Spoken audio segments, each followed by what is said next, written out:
敏感体疫苗的单位，搁再增加一个。主治基金会伫咧拜三早起去石油所的柜台上行，按上要捐赠台湾500万剂 BNT 疫苗。透过海外实际人多方管道，在疫苗采购来源上获得初步的进展。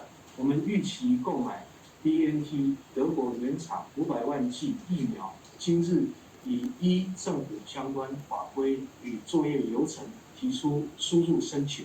主治嘛对要加入捐赠疫苗，就爱搁等政府授权。目前已经有鸿海集团的创办人郭台铭甲台积电已经得到行政院授权，回应